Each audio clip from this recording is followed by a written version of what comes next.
ইসলামের প্রথম খলিফা হজরত আবু বকর রাদিয়াল্লাহু তাআলা আনহু ফজরের সালাত আদায় করে মরুভূমির দিকে হাঁটাহাঁটি করতেন এবং কিছুক্ষণ সেখানে অবস্থানের পর শহরে ফিরে আসতেন। হজরত ওমর রাদিয়াল্লাহু তাআলা আনহু তাকে প্রতিদিন শহরের বাইরে ঘোরাঘুরি করতে দেখে কৌতূহল বোধ করলেন। তাই একদিন ফজরের সালাতের পর আবু বকর যখন বের হলেন, তখন তিনি পায়ে পায়ে তাকে অনুসরণ করতে লাগলেন।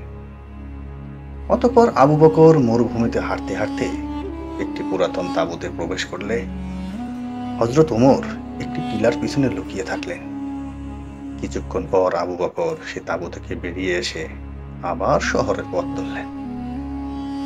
এদিকে হযরত ওমর রাদিয়াল্লাহু আনহু টিলার আড়াল থেকে বের হলেন এবং উক্ত তাঁবুতে প্রবেশ করলেন। সেখানে তিনি একজন অন্ধ দুর্বল মহিলাকে দেখতে পেলেন, যার কয়েকটি শিশু সন্তান রয়েছে। তিনি তাকে জিজ্ঞেস করলেন, তুমি কি জানো তোমার নিকটে কে আসে? মহিলা বলল, আমি তাকে চিনি না, তবে তিনি একজন মুসলিম।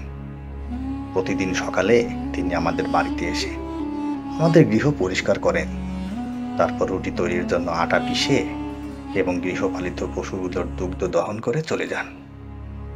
একথা শুনে ওমর অবাক হয়ে বেরিয়ে আসলেন এবং শকটোক্তি করলেন, হে আবু বকর, পরবর্তী খলিফাদের উপর তুমি কত কষ্টই না চাপিয়ে দিলে। শিক্ষা: অসহায় গরিব দুঃখীদের খোঁজ খবর নেওয়া এবং তাদের সহযোগিতা করা রাষ্ট্রপ্রধানের কর্তব্য।